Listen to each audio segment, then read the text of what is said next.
स्वागत है आप सबको हमारे चैनल आध्यात्मिक रहस्य में।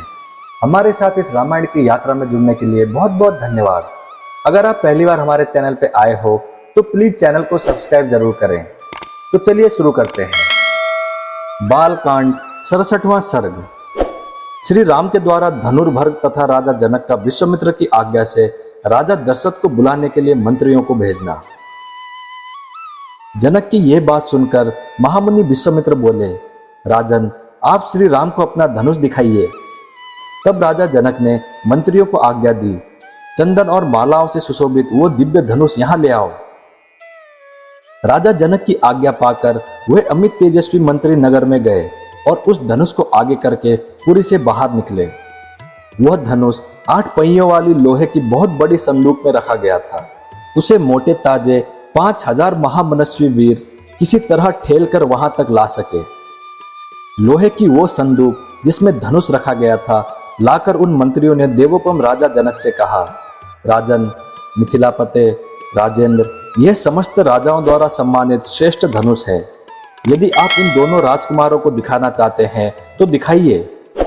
उनकी बात सुनकर राजा जनक ने हाथ जोड़कर महात्मा विश्वामित्र तथा दोनों भाई श्री राम और लक्ष्मण से कहा, ब्राह्मण, यही वो श्रेष्ठ धनुष है जिसका जनकवंशी नरेशों ने सदा ही पूजन किया है तथा जो इसे उठाने में समर्थ न हो सके, उन महापराक्रमी नरेशों ने भी इसका पूर्व काल में सम्मान किया है।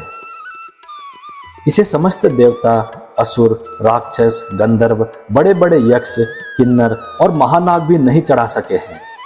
फिर इस धनुष को खींचने, चढ़ाने, इस पर बाण संधान करने, इसकी प्रत्याचार टांग कर देने तथा इसे उठाकर इधर उधर हिलाने में मनुष्यों की कहां शक्ति है। मुनि प्रवर, यह श्रेष्ठ धनुष यहां लाया गया है। महाभाग, आप इसे इन दोनों राजकुमारों को दिखाइए। श्री राम सहित विश्वामित्र ने जनक का वो कथन सुनकर रघुनंदन से कहा, वत्स राम, इस धनुष को देखो। महर्षि की आज्ञा से श्री राम ने जिसमें वो धनुष था उस संदूक को खोलकर उस धनुष को देखा और कहा, अच्छा, अब मैं इस दिव्य एवं श्रेष्ठ धनुष में हाथ लगाता हूं। मैं इसे उठाने और चढ़ाने का भी प्रयत्न करूंगा। तब राजा और मुनि ने एक स्वर से कहा, हाँ, ऐसा ही करो। मुनि की आज्ञा से रघुकुल नंदन धर्मात्मा श्री राम ने उस धनुष को बीच से पकड़कर लीलापूर्वक उठा लिया और खेल सा करते हुए उस पर प्रत्यक्षा चढ़ा दी। उस समय कई हजार मनुष्यों की दृष्टि उन पर लगी थी। प्रत्यक्षा चढ़ाकर महायशस्वी नरश्रेष्ठ श्री राम ने ज्यों ही उस धनुष को कान तक खींचा त्यों ही वो बीच से ही टूट गया। टूटते समय उससे वज्रपात के समान बड़ी भारी आवाज हुई। ऐसा जान पड़ा मानो पर्वत फट पड़ा हो। उस समय महान भूकंप आ गया। मुनिवर विश्वामित्र, राजा जनक तथा रघुकुल भूषण दोनों भाई श्री राम और लक्ष्मण को छोड़कर शेष जितने लोग वहां खड़े थे वे सब धनुष टूटने की उस भयंकर शब्द से मूर्छित होकर गिर पड़े। थोड़ी देर में जब सबको चेत हुआ तब निर्भय हुए राजा जनक ने, जो बोलने में कुशल और वाक्य की मर्म को समझने वाले थे, हाथ जोड़कर मुनिवर विश्वामित्र से कहा, भगवान, मैंने दशरथ नंदन श्री राम का पराक्रम आज अपनी आंखों से देख लिया। महादेव जी के धनुष को चढ़ाना यह अत्यंत अद्भुत, अचिंतनीय और अर्थकृत घटना है। मेरी पुत्री सीता दशरथ कुमार श्री राम को पति रूप में प्राप्त करके जनक वंश की कीर्ति का विस्तार करेगी। कुशिक नंदन, मैंने सीता को वीर्य शुल्क का पराक्रमी रूपी शुल्क से ही प्राप्त होने वाली बताकर जो प्रतिज्ञा की थी वह आज सत्य एवं सफल हो गई। सीता मेरे लिए प्राणों से भी बढ़कर है। अपनी यह पुत्री मैं श्री राम को समर्पित करूंगा। ब्राह्मण, कुशिक नंदन, आपका कल्याण हो। यदि आपकी आज्ञा हो तो मेरे मंत्री रथ पर सवार होकर बड़ी उतावली के साथ शीघ्र ही अयोध्या को जाए और विनय युक्त वचनों द्वारा महाराज दशरथ को मेरे नगर में लाए।